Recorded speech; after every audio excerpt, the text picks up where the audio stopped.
and welcome to Impact, the programme where we take a look at topics and issues that are impacting us and how we can impact others with the gospel. And today we are looking at the topic of how to say no to knives. You know, knife crime and the devastating impact it has on lives is never far from the headlines. But something must change. So Christian organisation, the Message Trust, have put together the No More Knives Tour. Combining music with powerful stories and teaching, the aim of the tour is to inform, equip and empower students with the skills and knowledge they need to say no to knives and to show them that there is another way. And part of that is a lady who we're going to be joined by today on Impact, who is known as Emma Owen. So Emma, welcome to Impact. It's great to be with you. It's great to have you. Thank you for taking out of some time. I know you just said to me you had back-to-back meetings and you're a very busy lady with all the work that you do. So we really appreciate that you're here today to talk about the importance of how to say no to knives, because like I mentioned in the introduction, knife crime is always in our headlines, and it's maybe some people need more education about understanding the dangers of knives. So there are some of the things we're going to look at in today's programme. But why don't you start us off with giving us some facts and statistics about knife crime?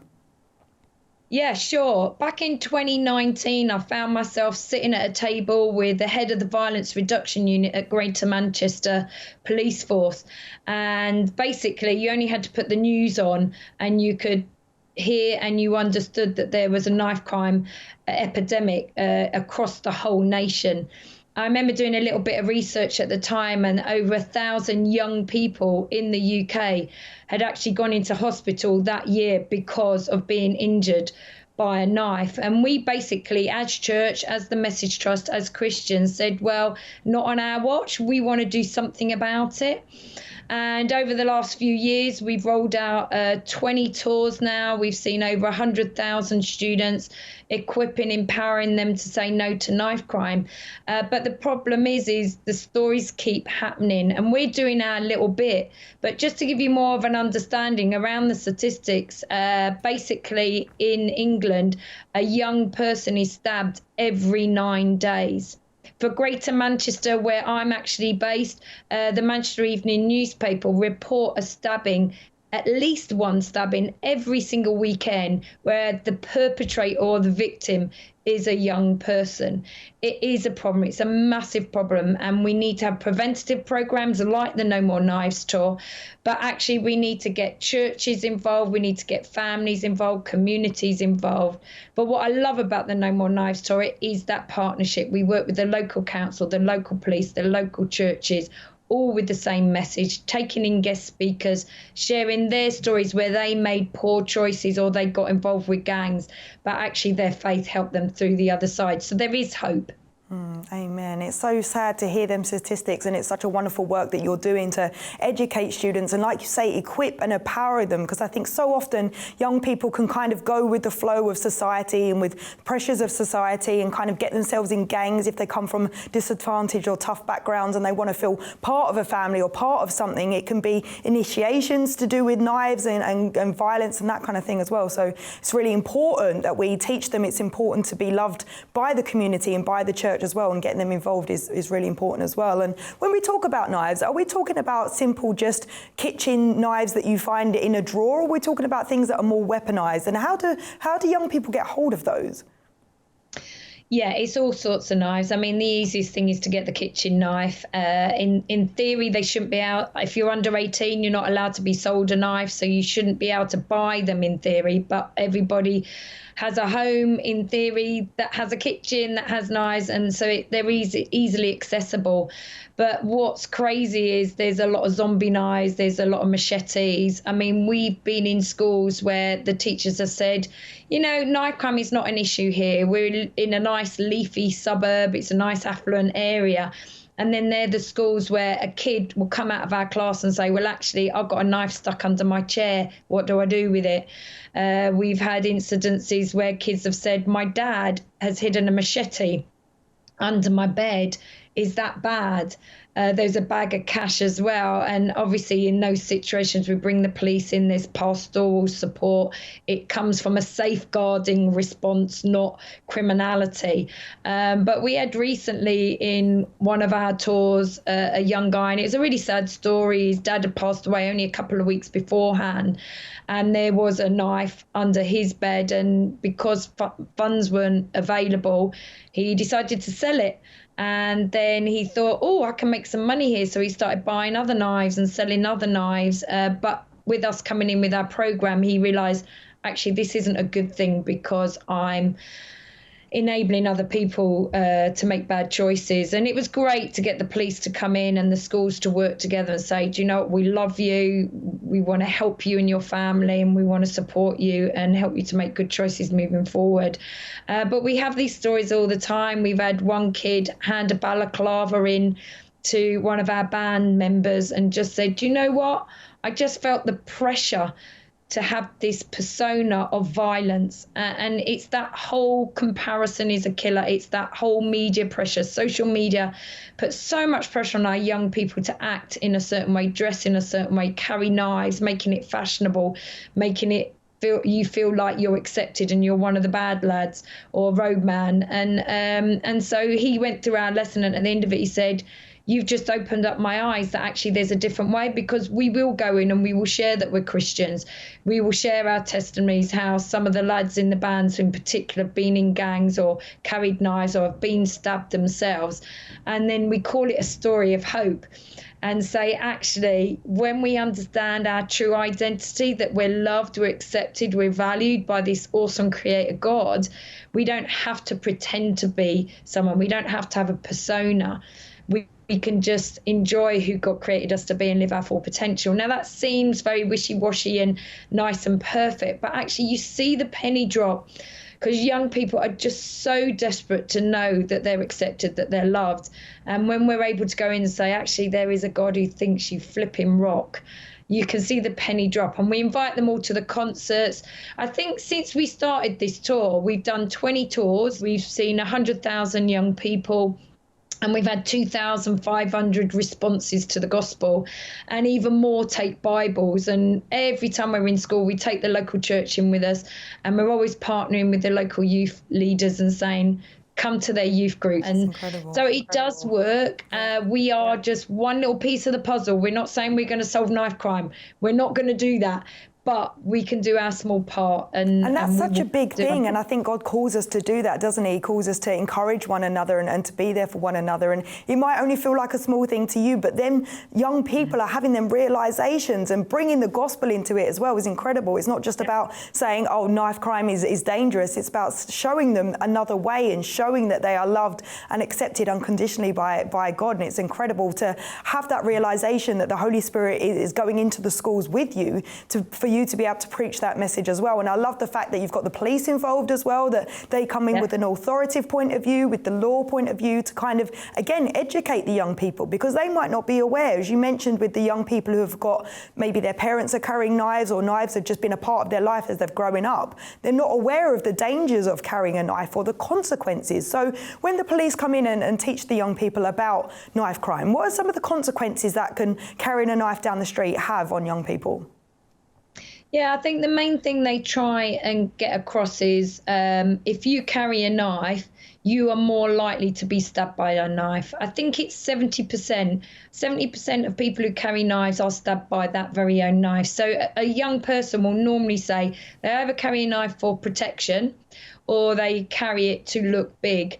And we're trying to educate together, particularly the law with the police, is don't carry a knife for protection, because actually you're putting yourself at risk. And also it was quite interesting on the last tour, Sergeant Whitaker was saying so often now young people on social media with their balaclavas, brandishing a knife, trying to get that respect. And the young people think that no one can identify them, but it is easily identifiable.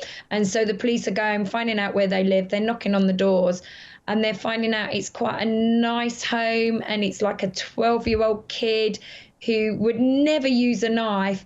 And as soon as the police officer turns up, they're just like, oh my days, I didn't want to do it. I was just trying to look good and get some respect from my friends and peers. Parents can't believe what's happened, and they're so remorseful and get upset, and they promise never to do it again. And that is quite frequent. However, there will be young people who will carry knives with the intention to use it, and that's where we have to make sure we're protecting our young people, we're deterring them from carrying a knife, and actually empowering them to say, you can be the change, you can make the difference. I can walk into a school and deliver this lesson with a band, and they will have so much fun, because music is that universal language. It gives us a platform to speak from, but we can't change someone's life. Only Jesus can do that. However, what we can do is open up their eyes to actually a different option, a different opportunity, and to actually understand that they don't have to pretend to be someone that they're not. And actually, it's okay to be young. It's all right to have fun. I think there's so much pressure on young people to grow up these days before they're ready to.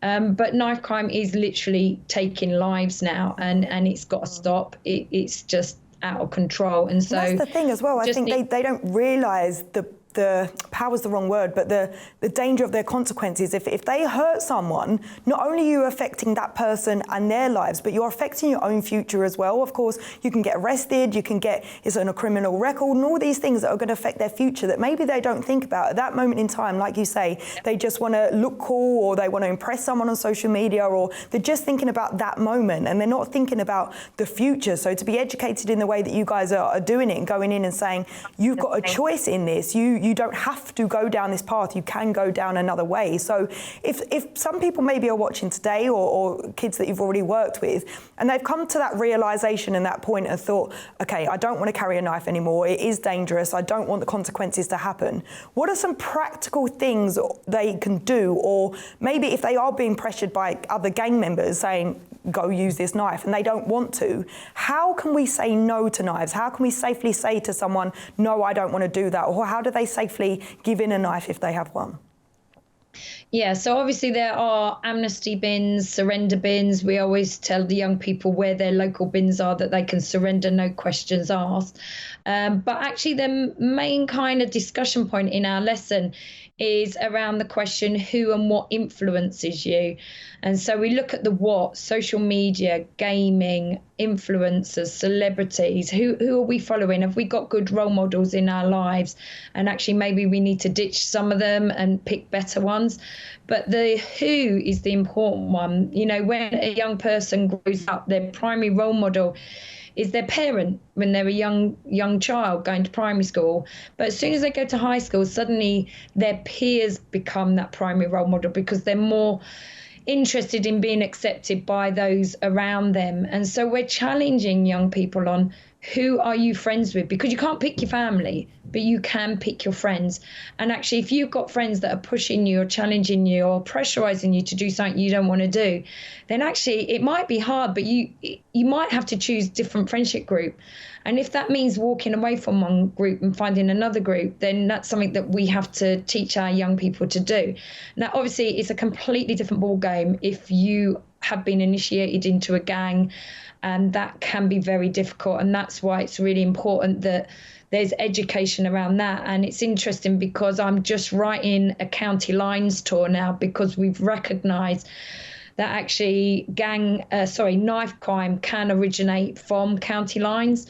And so we're doing a lot of training with that. And that's going to be challenging, because, my heart is that we can show the red flags. We can teach young people the 4 stages of grooming, so they can be aware of what is a true healthy friendship and what is one that's abusive, where actually they haven't got my best interests at heart and I need to walk away before I get caught up with it.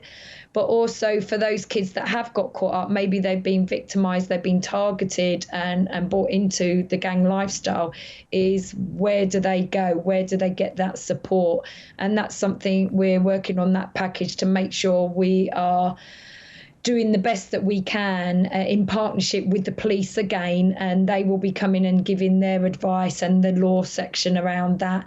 It's sadly what our young people are getting caught up with. And it comes back to that. We've got a fatherless generation. We've got an identity crisis. No wonder our young people are desperate to find belonging. And if a gang starts loving them, accepting them, giving them gifts and saying, you know what, we'll protect you, we've got your back, it can look very attractive to someone who's vulnerable. And yeah, our job is really to equip. It's a preventative program, but everything we do at The Message, we are looking at the hot topics because we need to as church, but actually our vision statement is always to give repeated opportunity to young people to accept Jesus Christ and place them in a Bible-believing, faith-filled church. And we will do anything to do that. So where are the young people? They're in school. Let's go into schools. What are they dealing with? Hot topics, whether it's sex and relationships, where we have our Respect Me program, whether it's knife crime, whether it's county lines, wellbeing and resilience. We will keep writing lessons, working with the right partners so that we can equip young people to make those decisions. And I'm just going to jump in there because this program is flying by. We've only got 10 minutes left and there's still so much we can talk about. And you mentioned there about the identity crisis and people are looking to know who they are, and music is such an influence in that. And of course at the Message Trust, you guys, we were just talking before the program, and I remember when I was a child and the Tribe and the Band With No Name and all these young Christian bands when I was a kid, and I looked up to you guys, and because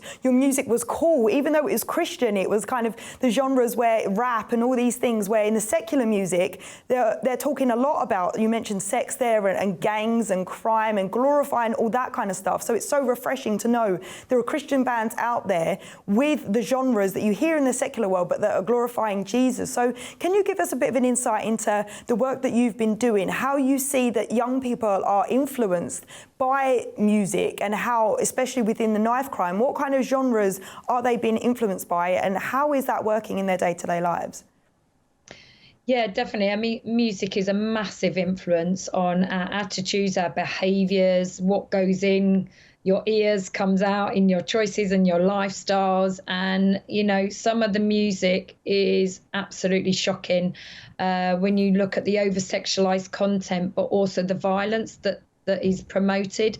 So you probably heard of drill music, and it's very catchy. There's nothing wrong with the sound of it, but unfortunately a lot of the rappers involved with drill are pressurized to keep up that standard of promoting violence, gangs, lifestyle, weapons, etc., etc.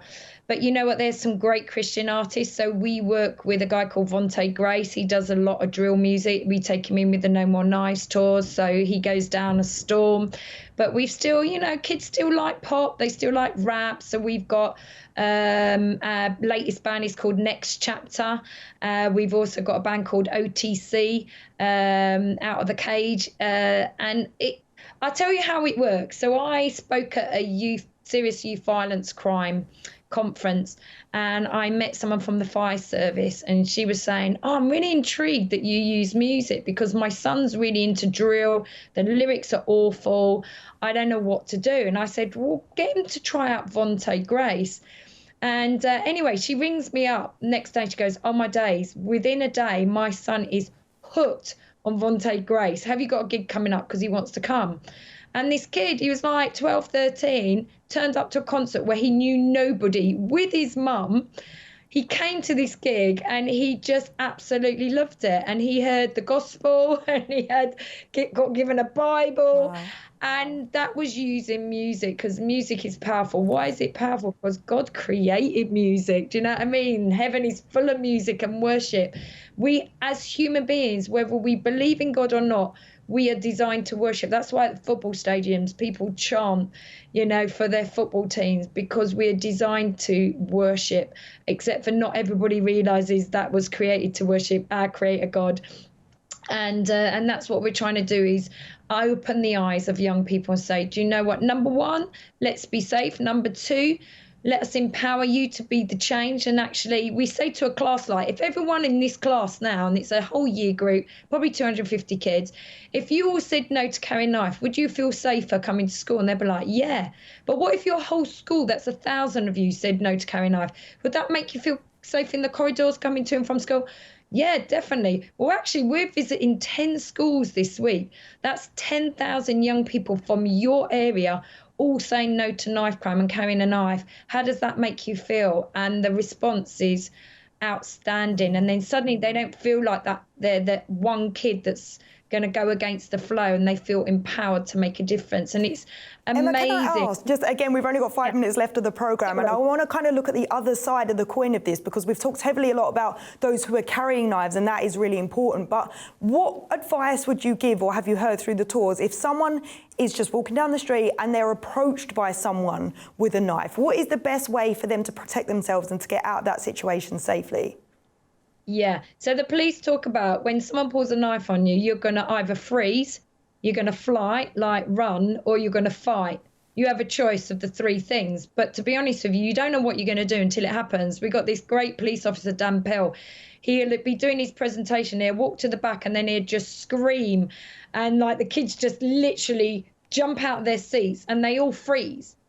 And he says that's a natural reaction, but actually what you need to do is run. You need to fly. So you never approach, you never try and be the bad lad. You don't try and be the hero. Don't be the hero. You just run and you get out of that situation. And that's the best advice that the police give. So that's the advice I'm going to give as well. But, you know, there's things we can do in place. It goes back to who do we surround ourselves with? You know, if we know we've got friends that are carrying knives, I would recommend you don't walk around with people who are carrying knives, because if they're carrying a knife, that knife might just come out. My son's actually in one of our bands, and he talks about how gaming can influence you and it can make you quite angry if you lose the game. And he jokes with the kids about, you know, who's ever thrown their console before? Who's ever thrown their controller before? And they're all laughing. They're all talking about how they punch walls and there's holes in their doors. And they joke about it. And he goes like, do you ever think about it when you throw that controller? No. Do you ever think about it when you break your console? No. So what happens if you just carry a knife just because you think it's going to protect you, and you go out and someone annoys you, but you haven't got a controller to throw, but you just grab that knife, and before you know it, you've used it on a life.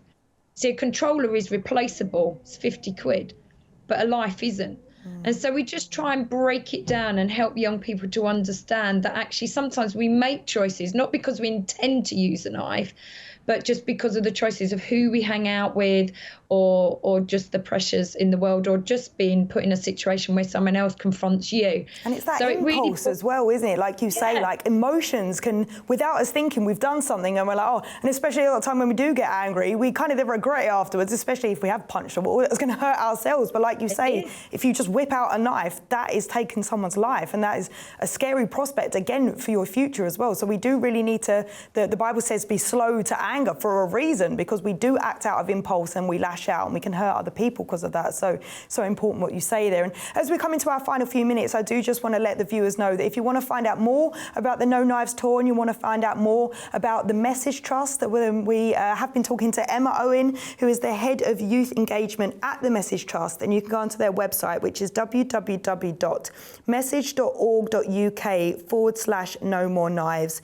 You can also go onto the No More Knives Instagram, which is No More Knives_tour, or just search No More Knives Tour on Facebook, and the Message Trust on Instagram and Facebook. You just search Message Trust as well. So Emma, we want to say a big thank you for being part of Impact Today and sharing all the information you have. And just in 30 seconds, could you tell us, if someone's watching today, they feel convicted that they have a knife that they want to get rid of, what's the safest way or the next step that they should do that?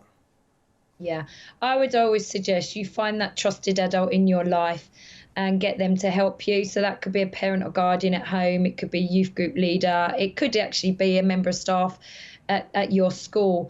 We don't want you walking on the streets with knives, because actually you could get a criminal record if you're searched. If you don't want to speak to an adult and you want to hand it in and surrender it in a surrender or an amnesty bin, or you can hand it into a local police station, I would recommend you ring the police station first and tell them that you're coming with it. Wrap it up, put it in a bag that's really safe. Make sure they know it's coming. Then they know they're not going to arrest you for carrying a knife in a public place. But there's another law in the school: never take a knife into school, because you will get between 6 months and 4 years in prison. And as you said, you can get a criminal record, which means You're never going to go to Disneyland. You won't go to America. So think of the fun things you want to do in life and make some good choices now so that you can live out life in all its fullness. Definitely. That's amazing advice. Thank you so much, Emma. And thank you once again for being here on Impact and talking about the No More Knives tour.